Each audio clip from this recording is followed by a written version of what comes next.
Hi hello first time நம்ம channel வாரீங்க அப்படின்னா மறக்காமல் நம்ம சேனலை சப்ஸ்கிரைப் பண்ணிக்கோங்க. நம்ம சேனலில் நிறையா gold savings money savings videos upload பண்ணியிருக்கோம்.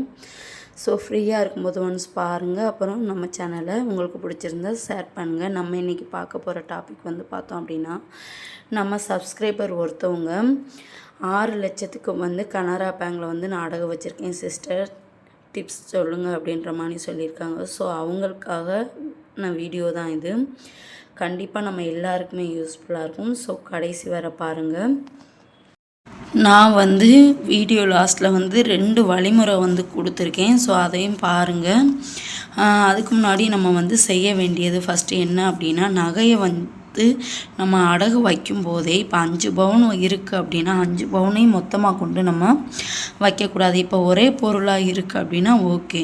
இல்லை இப்போ 2 பவுன் செயின், 2 பவுன் பேங்கிள், 1 பவுன் இயரிங்ஸ், இல்லை மோதிரம் ஏதாச்சும் இப்படி இருக்கும்போது நம்ம 2 பவுன் தனியாக, 1.5 பவுன் தனியாக, 1 பவுன் தனியாக இப்படி வைக்கும்போது நமக்கு திருப்புறதுக்கு ஈஸியாக இருக்கும். அதாவது கொஞ்சம் காசு வந்தோடனேயே நம்ம திருப்பி எடுத்துட்டோம் அப்படின்னா நமக்கும் கொஞ்சம் மோட்டிவேட்டாக கிடக்கும். ஆஹா சரி 1 பவுனை நம்ம திருப்பிட்டோம் அப்படின்ற மாதிரி. நெக்ஸ்ட்டு நம்ம அதுக்கு ஏதாச்சும் யூஸ் பண்ணிக்கிடலாம், ஒரு அர்ஜென்ட்டுக்கு யூஸ் ஆகும். ஸோ எப்போவுமே நகையை நீங்கள் அடகு வைக்கும்போது மறக்காமல் பிரித்து வைக்கணும். அதை மட்டும் மைண்டில் வச்சுக்கோங்க. அதுக்கப்புறம் ஃபஸ்ட்டு நம்ம பார்க்கணும் என்னென்னா, பட்ஜெட் போடணும். பட்ஜெட் கண்டிப்பாக போட்டே ஆகணும்.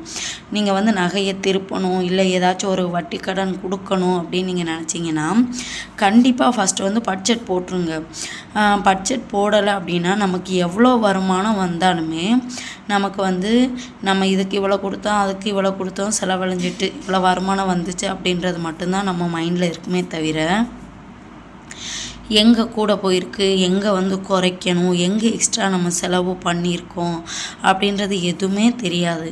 நம்ம மைண்ட் செட்டு முழுக்க எப்படி இருக்கும் அப்படின்னா, வர்ற காசு நமக்கு வரவுக்கும் செலவுக்குமே பத்தமாக இருக்குது, இதில் எங்கே பட்ஜெட் போடுறது அப்படின்ற மாதிரி அதிலேயே போயிடும். பட் நம்ம நினச்சது எதுவுமே பண்ண முடியாது. அதனால் உங்களோட வருமானம் சின்னதாக இருக்கட்டும் இல்லை பெருசாக இருக்கட்டும், சின்னதாக இருந்தால் அதுக்குள்ளே எவ்வளோத்தை மிச்சப்படுத்தலாம் அப்படின்றத யோசிக்கலாம். இல்லை அதிகமான வருமானமாக இருக்கும்போது இன்னும் அதை எப்படி பெருசாக்கலாம், எங்கே குறைக்கலாம், எக்ஸ்ட்ரா என்ன நம்ம சேமிக்கலாம் அப்படின்றதுக்கான ஒரு ஐடியா நமக்கு கிடைக்கும். கண்டிப்பாக நீங்கள் பட்ஜெட் போடணும். அதே போல் 3வது ரொம்ப முக்கியம், மாதம் என்ன பண்ணணும் அப்படின்னா, இப்போ பேங்கில் இருக்குது இல்லை முத்துட்டோ இல்லை முத்து ஃபினான்ஸோ எங்கேயாச்சும் இருக்குது அப்படின்னா கூட நம்ம மாதம் நம்ம வட்டியை கட்டிடணும். கண்டிப்பாக வட்டியை கட்டும்போது நமக்கு அது கூட போகாது. அப்போ மாதம் வட்டியை கட்டும்போது கூட ஒரு 1000மோ 2000மோ நம்மக்கிட்ட முதலுக்கு எவ்வளோ இருக்கோ அதையும் நம்ம கட்டலாம். இப்போ எல்லாம் பார்த்திங்கன்னா ஆப் இருக்குது. அதனால் ஸோ நம்ம வீட்டில் இருந்தபடியே கட்டிடலாம். அப்போ எக்ஸ்ட்ரா நமக்கு கடைசி நேரத்தில் முதலுக்கு காசு இருந்தாலுமே வட்டிக்கு கடன் வாங்க தேவை இருக்காது. அதனால் மாதம் கண்டிப்பாக வட்டியை கட்ட பாருங்கள். இப்போ மகளிர் உதவித்தொகை வரும், நமக்கு எக்ஸ்ட்ரா சிலிண்டர் காசு வரும், எக்ஸ்ட்ரா நம்ம இப்போ நம்மக்கிட்ட 1000 ரூபா உதவித்தொகை ஏறுது, அதை வட்டிக்கு நம்ம கட்டணும் எடுத்து வச்சுருக்கோம் அப்படின்னா எக்ஸ்ட்ரா அந்த மாதம் நம்ம எவ்வளோ சேமிச்சிருக்கோம் அப்படின்றத பார்த்துட்டு அந்த அமௌண்ட்டையும் முதல்ல நம்ம கட்டும்போது நமக்கு அமௌண்ட் குறையும். எப்போவும் நான் சொல்கிறது போல தான், கடனும் சரி சேமிப்பும் சரி பார்க்க சின்னதாக தெரியும், ஆனால் நம்ம பண்ணும்போது பெருசாக இருக்கும். ஸோ அதனால் அதை மனசில் வச்சுட்டு பண்ணிக்கோங்க. அதே போல் எவ்வளோ கடன் இருக்குது, கோல்டு, இப்போ கோல்ட்டாக இருந்தால் கோல்டு, இல்லை வட்டி கடனாக இருந்தால் வட்டி கடன், அது எவ்வளோ இருக்குது அப்படின்றத ஃபஸ்ட்டு ஒரு நோட்டில் எழுதிடுங்க. அப்போ நோட்டில் எழுதும்போது நமக்கு இப்போ 4 லட்சம் தேவை இருக்குது அப்படின்னா நம்மளே கால்குலேட் போட்டுடலாம். 4 லட்சம் அப்போ வாரத்துக்கு என்னால் இவ்வளோ தான் சேமிக்க முடியும், இல்லை மாத சேமிப்பு அப்படின்னா என்னால் இவ்வளோ தான் சேமிக்க முடியும். அப்போ 12 மாதத்துக்கு உங்களோட சேமிப்பை போட்டு கால்குலேட் பண்ணும்போது அப்போ நம்மளால் இவ்வளோ சேமிக்க முடியும். அப்போ நம்ம இந்த கடனை நம்மளால் 1 இயரில் செட்டில் பண்ண முடியும், இல்லை இந்த நகையை நம்மளால் ஈஸியாக 1 இயரில் நம்மளால் திருப்ப முடியும் அப்படின்றது உங்களுக்கே தெரியும். அதனால் கண்டிப்பாக எவ்வளோ கடன் இருக்குது அப்படின்றத நோட்டில் எழுதி ஃபஸ்ட்டு நீங்கள் கால்குலேட் பண்ணிடுங்க. அதுக்கப்புறம் பார்த்திங்க அப்படின்னா, நகைக்குன்னே சேமிக்கிறது, நகைக்கென்றே சேமித்தல். நகைக்குன்னே நம்ம சேமிக்கணும் அப்படின்னா சேமிப்பு இல்லாமல் இங்கே எதுவுமே பண்ண முடியாது. நம்ம வந்து கையில் வச்சுக்கிட்டு கட்டுவோம்னு நினச்சா கட்ட மாட்டோம். அப்போ இப்போ ஒரு ஏலச்சீட்டு போட்டோம், இல்லை ஒரு சந்தா போடுறோம் அப்படின்னா, சந்தானா வாரம் கட்டணும் அப்படின்னா கம்பல்சரி கட்டி ஆகணும். அப்போ நமக்கு வந்து கட்டிடுவோம். ஏலச்சீட்டு போட்டுட்டோம் அப்படின்னா கம்பல்சரி கட்டணும், அப்போ வந்து கட்டிடுவோம். அப்போ அதையும் சரி பண்ணிக்கிடலாம். இல்லை குலுக்கல் சீட்டு போடணும். குலுக்கல் சீட்டை பொறுத்தளவு நிறையா பேருக்கு தெரியும், மந்த்லி வந்து குலுக்குவாங்க. ஆனால் அது அதிர்ஷ்டத்தை பொறுத்து. ஃபஸ்ட்டாக விழுற ஆளுக்கு லக்கு, லாஸ்ட்டாக விழுற ஆளுக்கும் வந்து அது 12 மாதம் நம்ம கட்டிட்டு ஒரு சேமிப்பு மணி தான் எடுக்க முடியும். இதில் வந்து பெருசாக ஆதாயம் அப்படின்றது கிடையாது, பட் சேமிப்பு மட்டும்தான். ஏலச்சீட்டு அப்படின்றது என்ன அப்படின்னா, அமௌண்ட்டு ஃபஸ்ட்டு ஸ்டார்டிங்கில் எடுக்கிறவங்களுக்கு வந்து கொஞ்சம் கம்மியாக வரும். ஆனால் அது வந்து நமக்கு ஆதாயமாக இருக்கும். இப்போ வட்டி கடன் இருக்குது, இப்போ 3 லட்ச ரூபா வட்டி கடன் இருக்குது அப்படின்னா நம்ம ஏலச்சீட்டு போட்டிருக்கோம். ஒரு 2.5 லட்ச ரூபா தான் இருக்குது ஏலச்சீட்டில். நமக்கு ஃபஸ்ட்டு சீட்டு 2வது சீட்டு வருது அப்படின்னா எடுத்துட்டோம் அப்படின்னா நம்ம 3 லட்சம் ஏலச்சீட்டுக்கு 2.80 வரை நம்ம கட்டுவோம். ஆனால் இங்கே வட்டி கடனை நம்ம அடைச்சிட்டோம்னா அப்போ மந்த்லி அதிலே வட்டி 10,000 ரூபா நமக்கு மிச்சமாகும். அப்போ அந்த 10,000 ரூபாயில் வச்சு ஏலச்சீட்டு கட்டிடலாம். அப்போ அப்படி கால்குலேட் பண்ணும்போது ஏலச்சீட்டு நமக்கு பெஸ்ட்டு.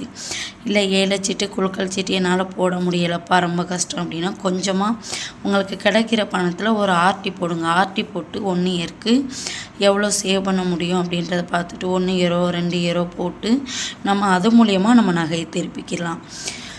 அதே போல் பார்த்தோம் அப்படின்னா ஆப் மூலம் பணம் கட்டுறது, இது வந்து ரொம்ப ஒரு பெஸ்ட்டான ஆப்ஷன்மே சொல்லலாம். ஆப் மூலமாக பணம் கட்டும்போது நமக்கு கிட்டத்தட்ட இப்போ ஒரு 1000 ரூபா நமக்கு உதவித்தொகை ஏறுது அப்படின்னாலும் நேராக வந்து அந்த நகைக்கு கட்டிடலாம். இப்போ எக்ஸ்ட்ரா இந்த மாதம் வந்து கரண்ட் பில்லில் ஒரு 500 ரூபா குறைஞ்சிருக்கு, மளிகை திங்ஸில் ஒரு 1000 ரூபா குறைஞ்சிருக்குன்னா அப்போ அந்த 1500 கட்டுறது. அப்போ நம்ம கொஞ்சம் கொஞ்சமாக நமக்கு வீட்டில் இருந்த மளிகையே நம்ம கட்டும்போது இதுக்குன்னு நம்ம பேங்குக்கு போக மாட்டோம். இப்போ 1000 ரூபா 1500 ரூபா இருக்குது அப்படின்னா நம்ம பேங்குக்கு போய் கட்டுவோமா அப்படின்னு பார்த்தா கண்டிப்பாக கட்ட மாட்டோம். கட்டணும் இந்த 1500 ரூபாயை கொண்டுக்கிட்டால் நம்ம நகைக்கு கட்டுங்கன்னு போய் சொல்லி நிற்க முடியும் பேங்கில், அசிங்கமாக தெரியுமா அப்படின்னு நம்ம நினச்சோம் அப்படின்னா அந்த பணம் வேறு எதுக்காட்டும் சும்மா அனாவசியமாக செலவழியும். அதுக்கு நம்ம வந்து இந்த ஆப் மூலியமாக நம்ம கட்டும்போது நமக்கு பேங்கில் வந்து இப்படி கட்டும்போது வட்டியுமே குறையும். அப்போ நமக்கு இதுவுமே ஒரு சூப்பர் டிப்ஸ்ன்னு தான் நான் சொல்லுவேன். அதுக்கப்புறம் ரொம்ப முக்கியமானது ரினியூவல். எக்ஸ்ட்ரா நம்ம வந்து ரினியூவல் பண்ணும்போது இப்போ போன இயர் வச்சுருப்போம், அப்போ போன இயர் வர பார்த்திங்க அப்படின்னா 58,000 ரூபா ஒரு சவரனுக்கு கொடுத்துருப்பாங்க. இப்போ பார்த்திங்க அப்படின்னா இந்தியனில் 75 ரூபா கொடுக்காங்க. அப்போ ஒரு சவரனுக்கே பார்த்தோம் அப்படின்னா 27 ரூபா 28 ரூபா 30 ரூபாய்க்கு தக்கனா கூட வருது. அப்போ நம்ம மைண்ட் என்ன செய்யும், சரி நமக்கு எக்ஸ்ட்ரா 30 ரூபாயை வாங்குவோம் அப்படின்ற மாதிரி நினைப்போம். இப்போ அந்த 30 ரூபாயை நம்ம கண்டிப்பாக பலனுள்ளது எதுலையாட்டும் செலவழிக்கிறோம், இல்லை ஒரு நகை நட்டு எடுக்க யூஸ் பண்ணுறோம் அப்படின்னா ஓகே தான். சும்மா எடுத்து வீட்டு தேவைக்குள்ளே போடுறதுக்கு எடுக்கிறோம் அப்படின்னா இந்த நகை வந்து சும்மா 58 ரூபாய்க்கு இருந்திருக்கும், 75 ரூபாய்க்கா போயிருக்கும். அப்புறம் அதுக்கு நம்ம வட்டியை கட்டி திருப்பா அங்கிட்டு இன்னும் ஒரு வருஷத்துக்குள்ளே 1 லட்ச ரூபாய் ஆயிரும். அப்போ கடன் கண்ணுக்கு தெரியாமல் கடன் ரொம்ப கூட போயிடும். அப்புறம் அந்த நகையை திருப்பவே முடியாது, நகையை ஏலத்துக்கு ஒரு ஸ்டேஜுக்கு போயிடும். அப்போ அந்த தப்பை நிறையா பேர் பண்ணுறாங்க. ஸோ அதை வந்து நம்ம பண்ணவே கூடாது. எப்போவுமே எக்ஸ்ட்ரா காசுக்கு நம்ம வைக்கவே கூடாது. அது எப்போவுமே ஒரு தவறான வேலை தான்.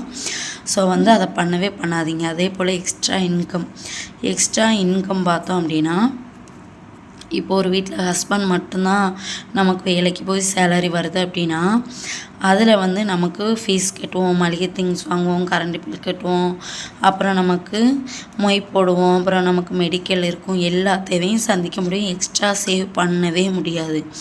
கண்டிப்பாக நம்ம வீட்டில் இருந்தோம் அப்படின்னா எக்ஸ்ட்ரா ஒரு இன்கம் வர நம்ம என்ன செய்யணுமோ கண்டிப்பாக அதை பண்ணணும். ஒரு தையலாக இருக்கட்டும், இல்லை ஹோம் பேக்கிங்காக இருக்கட்டும், இல்லை ஒரு ஊறுகாய் போடுறதா இருக்கட்டும், ஒரு மசாலா பொடி செஞ்சு கொடுக்குறதா இருக்கட்டும், எல்லாமே வந்து நமக்கு காசு தான். இங்கே வேலை வந்து நம்ம தான் ஒரு இடத்துக்கு போய் செய்யணும் அப்படின்றதே கிடையாது. நான் படிக்கலை, நான் எங்கேயுமே வேலைக்கு போகவே முடியாது அப்படின்லாம் இந்த காலத்தில் கிடையவே கிடையாது. அதனால் இப்போ ஒரு குழு லோன் எடுத்தால் கூட நம்ம என்ன பண்ணலாம், அதை குறைஞ்ச வட்டிக்கு இப்போ பக்கத்தில் நமக்கு நம்பிக்கையானவங்களுக்கு கொடுத்து வாங்கலாம். அப்போ அதில் எக்ஸ்ட்ரா வட்டி வரும். அப்போ அதை வச்சு நம்ம வந்து இந்த குழு லோனை கொஞ்சம் கொஞ்சமாக கட்டினாலும் அந்த ஃபுல் அமௌண்ட்டு அது அப்படியே நிற்கும். அப்போ அதை வாங்கி நம்ம குழு லோன் முடியவும் நம்ம வந்து நகையை திருப்பிக்கிடலாம். அப்போ நம்ம கை காசே போட தேவையில்லை. அந்த குழு லோன் காசுலேயே வந்து குழு லோனையும் கொஞ்சம் கொஞ்சமாக கட்டி முடிச்சுட்டு நமக்கு வந்து நகை திருப்பையும் காசு கிடச்சிரும். இந்த ஐடியா வந்து நான் ரொம்ப காலமாக நான் செஞ்சுக்கிறேன். ஸோ இது வந்து நமக்கு பயன்படும். கண்டிப்பாக இதை பண்ணி பாருங்கள். ஆனால் நம்பிக்கையான ஆளாக இருக்கணும். வட்டிக்கு கொடுக்குறது பிரச்சனை இல்லை. நம்பிக்கையான ஆளாக இருந்தால் அப்படின்னா ஒன்றுமே பிரச்சனை கிடையாது. அதை தாராளமாக நம்ம பண்ணலாம். அதே போல் பார்த்திங்க அப்படின்னா இப்போ நான் 2 இது சொல்கிறேன் அப்படின்னு சொல்லியிருந்தேன்ல அந்த சிஸ்டருக்காக. இது இப்போ வந்து வார சேமிப்பு வந்து நம்மளால் வீக்லி வந்து சேவ் பண்ண முடியும் அப்படின்னா வீட்டில் இருக்கிற நம்மளே வந்து மளிகை சாமான் திங்ஸு மற்றபடி ஃப்ரூட்ஸ் அப்புறம் வந்து எல்லாத்துலேயுமே நம்மளால் சேவ் பண்ண முடியும். அப்போ நம்ம சேவ் பண்ணும்போது நம்ம என்ன பண்ணலாம் அப்படின்னா வீக்லி வந்து 2000 ரூபாய் நம்ம சந்தானா நான் சொல்லியிருப்பேன் 52 வாரத்துக்கு நம்ம 2000 ரூபாய் கட்டணும். அவங்க அந்த 2 வார காசு எடுத்துருவாங்க. நமக்கு 20,000 ரூபா வட்டி வச்சு நமக்கு தருவாங்க. அப்போ வந்து 50 ரூபா 52 ரூபா நம்ம கட்டுவோம். 1000 ரூபாய்க்கு நான் சொல்கிறேன் 52 ரூபா நம்ம கட்டுவோம். 2000 ரூபா அவங்க எடுத்துருவாங்க பிடிமான காசுன்னு. அப்போ 20 ரூபா வட்டி வச்சு நமக்கு 70,000 ரூபாயா தருவாங்க. எக்ஸ்ட்ரா நமக்கு அந்த சந்தால காசு தேவை அப்படின்னா 10,000 20,000 எடுத்துக்கலாம். நம்ம 10,000 எடுத்தோம் அப்படின்னா 1000 ரூபா நம்ம அவங்களுக்கு கட்டணும் வீக்லி 2 மாதத்துக்குள்ளே அதுவும் முடிஞ்சிடும். ஸோ அந்த கணக்கு தான். அப்படி நம்ம வந்து சந்தா வந்து போடும்போது 1,40,040 ரூபா கிடைக்கும். வீக்லி 2000 ரூபாய்க்கு 1,40,040 ரூபா நமக்கு கிடைக்கும். ஸோ அது வந்து இப்போ 1,40,040 ரூபா கிடச்சிச்சு. அந்த சிஸ்டருக்கு 6 லட்சம் வந்து அழகு நகைக்கு இப்போ 1,40 அவங்க ரெடி பண்ணிட்டாங்க அப்படின்னா இது வந்து 1 இயருக்குள்ளே நான் திருப்புறதுக்கான பிளான் தான். அப்போ பேலன்ஸ்க்கு நமக்கு எவ்வளோ தேவை அப்படின்னா 4,60,000 ரூபா இப்போ நமக்கு தேவை. அப்போ நம்ம வட்டி வேறு எக்ஸ்ட்ரா நம்ம பே பண்ணணும். அப்போ வட்டிக்குன்னு நம்ம வந்து அந்த நேரம் போய் நம்ம கடன் வாங்கவே முடியாது. அப்போ ஒரு உண்டியலில் 100 ரூபாயோ 50 ரூபாயோ 200 ரூபாயோ நமக்கு எவ்வளோ கிடைக்கிதோ மேக்ஸிமம் ஒரு 50 ரூபாயிலேருந்தே ஸ்டார்ட் பண்ணுங்கள். 10 ரூபா 20 ரூபாலாம் சேமிக்க அது நமக்கு அமௌண்ட் வந்து சேராது. அதனால் ஒரு 50 ரூபா 100 ரூபா 200 ரூபா அந்த அமௌண்ட் வந்து நீங்கள் கொஞ்சம் கொஞ்சமாக அந்த உண்டியலில் கிடைக்கும்போது நீங்கள் போட்டுக்கிட்டு வந்தீங்க அப்படின்னா அது ஒரு பக்கம் கண்ணுக்கு தெரியாமல் நமக்கு வட்டிக்கு சேரும். அப்போ வந்து பேலன்ஸ் வந்து பார்த்திங்க அப்படின்னா இந்த 4,60,000 ரூபா எப்படி ஏற்பாடு பண்ணலாம் அப்படின்னா மந்த் சேவிங்ஸு. அப்போ மாதத்துக்கு வந்து 7 சீட்டு இப்போ நம்ம போட்டோம் அப்படின்னா அமௌண்ட்டு வந்து கூட போடுறதும் இருக்குது குறைய போடுறதும் இருக்குது. இப்போ நான் வந்து மேலே உங்களுக்கு அதை அட்டாச் பண்ணுறேன். 7 சீட்டோட 24 மாதத்துக்கான பிளானுக்கு உள்ளதை அப்டேட் பண்ணுறேன். நீங்கள் பாருங்கள். அதை பெர் மந்த் வந்து பார்த்தோம் அப்படின்னா 15,000 ரூபாயிலேருந்தே நமக்கு ஸ்டார்ட் ஆகும் 2 வருஷத்துக்கு. அப்போ 7 சீட்டு நம்ம முன்னக்கூடியே கூட நம்ம கேட்டு வாங்கிக்கலாம்.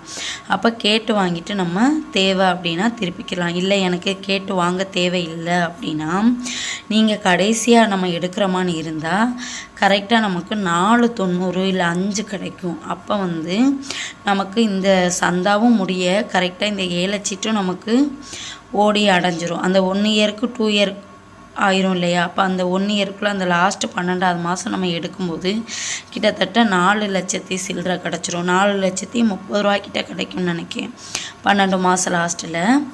அப்போ அது வந்து நம்ம வந்து நகையை திருப்பிக்கலாம். அங்கிட்டு 1 இயருக்கு நம்ம கொஞ்சம் கொஞ்சமாக கட்டிக்கலாம். இது வந்து என்னால் மாதம் 15,000 ரூபா சேமிக்க முடியும் அப்படின்றவங்க தாராளமாக 7 சீட்டு நம்ம போடலாம் 2 வருஷத்துக்கு. ஸோ நீங்கள் அந்த சீட்டு பார்த்தீங்கன்னாலே தெரியும். மேலே பாருங்கள். அதே போல் பார்த்திங்க அப்படின்னா இல்லை நான் 7 சீட்டுலாம் போடுறதுல எனக்கு விருப்பம் இல்லை அப்படின்னு நீங்கள் நினச்சிங்க அப்படின்னா அதிகமான சம்பளம் வந்தால் நம்ம கிட்டத்தட்ட 40 ரூபா 35 ரூபா மாதம் அந்த நகையில் கட்டணும் அப்படின்னா கூட நமக்கு குறையும். ஆனால் அவ்வளோ கட்ட முடியுமா அப்படின்றது நமக்கு நடக்காத காரியம். அதனால் முடிஞ்ச அளவு நீங்கள் 7 சீட்டு ட்ரை பண்ணுங்கள்.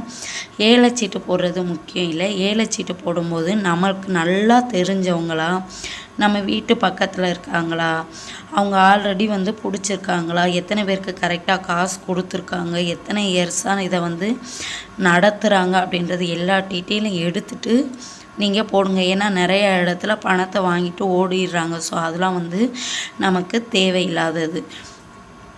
அப்படி எதுவுமே இல்லை, என்னால் பேலன்ஸ் பண்ண முடியும் அப்படின்னு நீங்கள் நினச்சிங்கன்னா இந்த ஏலச்சீட்டு நீங்களே பிடிக்கலாம்.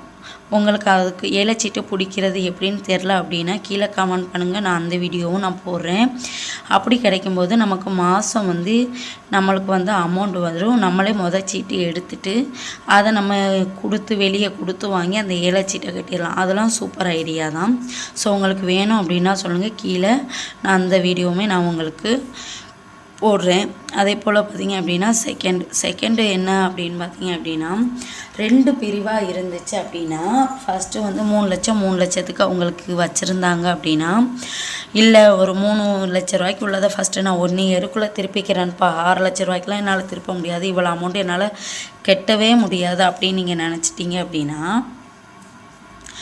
மந்த் சேவிங்ஸு அதே போல் தான். மாதம் வந்து 25,000 நம்ம சேர்த்தோம் அப்படின்னா கிட்டத்தட்ட 30,000 நமக்கு கிடச்சிரும். குலுக்கல் சீட்டு போடுறதா இருந்தால் இப்படி நம்ம மாதம் வந்து 25,000 உங்களால் சேவ் பண்ண முடிஞ்சால் நீங்கள் தாராளமாக போடலாம். குலுக்கல் சீட்டு பிடிக்கிறவங்களாம் சீட்டு வந்து அவங்களே எடுத்துக்கிடுவாங்க. ஸோ செகண்ட் சீட்டிலேருந்து தான் நமக்கு வந்து ஸ்டார்ட் ஆகும். அப்போ 12 மாதத்துக்குள்ளே நமக்கு வந்து நம்ம வெளியே கொடுத்து வாங்கும்போது அதுலேயே நமக்கு பாதி காசு வந்துடும். அப்போ இந்த குலுக்கல் சீட்டு காசு நமக்கு மொத்தமாக நகையை திருப்பிக்கலாம். இல்லை என்னால் வீக்லி சேவ் பண்ண முடியும் அப்படின்னா வாரம் வந்து பார்த்திங்க அப்படின்னா 6,000 நம்ம வந்து சேவ் பண்ணோம் அப்படின்னா கூட 52 வாரத்துக்குள்ளே 3 லட்ச ரூபா நம்மளால் சேவ் பண்ணி அந்த நகையை நம்மளால் திருப்ப முடியும். இதுக்கு வட்டிக்கு வந்து அதே போல் தான். அந்த மந்த்லி வந்து உதவித்தொகை அதை வந்து வட்டியை மாதம் மாதம் நீங்கள் கட்டிட்டீங்க அப்படின்னா நமக்கு கண்ணுக்கு தெரியாமல் முதல் மட்டும்தான் கட்ட வரும். அப்போ வந்து வாரம் 6,000 நம்ம கட்டுறதா இருந்தால் கூட 3 லட்ச ரூபா கடன் நமக்கு வந்து அடைஞ்சிரும். பட் எல்லாமே எனக்கு தெரிஞ்சு சேவிங்ஸ் இல்லாமல் எதுவுமே நம்மளால் பண்ணவே முடியாது. சும்மா நான் நகையை திருப்பணும், இவ்வளோக்கு ஈடு இருக்குது அவ்வளோக்கு அடகு இருக்குது அப்படின்னு மட்டும் நினச்சோம் அப்படின்னா அது எப்போவுமே திருப்ப முடியாது. ஃபஸ்ட்டு உங்களை நீங்கள் வந்து திருப்பணும் அப்படின்ற மைண்ட் செட் வந்துட்டு நினைக்கிறேங்கிறது மட்டும் சாத்தியமே கிடையாது. அதை எப்படி மூவ் பண்ணலாம், அதுக்கு என்ன முயற்சி பண்ணலாம் அப்படின்றத பார்த்துட்டு நீங்கள் கண்டிப்பாக முயற்சி எடுத்தால் மட்டும்தான் நீங்கள் திருப்ப முடியும். நம்ம ஹஸ்பண்ட்லாம் வந்து பார்த்திங்க அப்படின்னா அடகு வாங்கி வைக்கிறதுல இருக்கிற ஆர்வம் நம்ம நகையை திருப்பி கொடுக்குறதுல இருக்காது. அதனால் பெண்களாகிய நம்மளுக்கு கழுத்தில் போட ஒன்றும் இல்லையே, இல்லை நம்ம பசங்களுக்கு போட ஒன்றும் இல்லையே, நம்ம பின்னாடி என்ன பண்ணுவோம் அப்படின்ற கவலை வந்து பெண்களோட மனசை தான் போட்டு அறுக்கும். ஸோ அதனால் வந்து கண்டிப்பாக உங்களால் எதுலெல்லாம் சேவ் பண்ண முடியுமோ அதிலெல்லாம் சேவ் பண்ணி கண்டிப்பாக வந்து அந்த நகைக்கு கொஞ்சம் கொஞ்சமாக நீங்கள் கட்டுனீங்கன்னா கூட வந்து அமௌண்ட்டு குறையும். இந்த ஏலச்சீட்டாக இருக்கட்டும், வார சேமிப்பாக இருக்கட்டும், இல்லை இந்த ஆப் மூலியமாக பணம் கட்டுறதா இருக்கட்டும், உங்களால் எவ்வளோ முடியுமோ சில்லறையாக நம்மளால் கட்டி கண்டிப்பாக வந்து நான் திருப்புவேன் அப்படின்னு நினச்சிங்கன்னா நீங்கள் ஈஸியாக திருப்பலாம். ஃபஸ்ட்டு நீங்கள் நினைக்கணும், அது மட்டும்தான். இங்கே நினைக்காம இருந்துக்கிட்டு அதை பேசுகிறதுல வேலையே கிடையாது, கவலைப்படுறதுல அது தேவையும் கிடையாது. ஏன்னா கவலைப்படுறதுனால மட்டும் எதுவுமே ஆக போகிறது கிடையாது. அதனால் கண்டிப்பாக இந்த மெத்தடில் ட்ரை பண்ணி பாருங்கள். நீங்களும் வந்து உங்கள் நகையை வந்து ஈஸியாக திருப்பிடலாம் 1 இயர்க்குள்ளே. உங்களுக்கு வந்து இந்த ஏலச்சீட்டு குலுக்கல் சீட்டை பற்றின முழு வீடியோ வேணும் அப்படின்னா மறக்காமல் கீழே வந்து கமெண்ட் பண்ணுங்கள். நான் நாளைக்கே வந்து வீடியோ உங்களுக்கு அப்லோட் பண்ணுறேன். நம்ம சேனல் பிடிச்சிருந்தா மறக்காமல் நம்ம சேனலை சப்ஸ்கிரைப் பண்ணிக்கோங்க கைஸ். நம்ம நெக்ஸ்ட் வீடியோவில் பார்க்கலாம்.